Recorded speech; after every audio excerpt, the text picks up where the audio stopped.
எல்லா பொருளுடைய விலைவாசியுமே ஏறிட்டு இருக்கு. 1990ஸ்லயும் அதே விலை தான் இருக்கு. இப்போ வரைக்கும் ஒரு பொருள் வந்து அதே விலை தான் இருக்கு. அதுதான் பூமர்.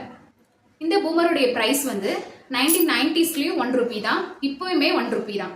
அது எப்படி அந்த ப்ராடக்ட் அவங்களுக்கு கட்டுப்படி ஆகுது அப்படின்னு கேட்டோம் அப்படின்னா, அவங்க வந்து அந்த டாக்டிக்ஸ் யூஸ் பண்றாங்க. அதோடைய நேம் தான் ஷ்ரிங்க்ஃப்ளேஷன்.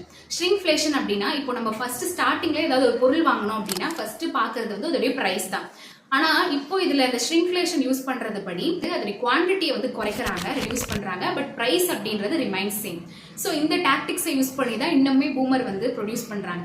ஃபர்ஸ்ட்லாம் வந்து 6 to 5 கிராம்ஸ் இருக்குமா, ஆனா இப்போ வெறும் 3 கிராம்ஸ் தான் வந்து பூமர்ல இருக்கு. இன்னொன்னு உங்களுக்கு ஞாபகம் வந்திருக்கும், பூமர் அங்கிள் அப்படின்னு சொல்லிட்டு. அந்த ஒரு வேர்ட் இதுல இருந்து தான் காயின் ஆகுது. அதாவது எப்படி வந்து பூமர் வந்து 1990ஸ்லயும் 1 ரூபி தான் இருக்கு, இப்பயும் 1 ரூபி தான் இருக்குன்ற மாதிரி பூமர் அங்கிள்க்குலாம் ஓல்ட் மைண்ட் செட் தான் இருக்குன்னு சொல்லப்படுது.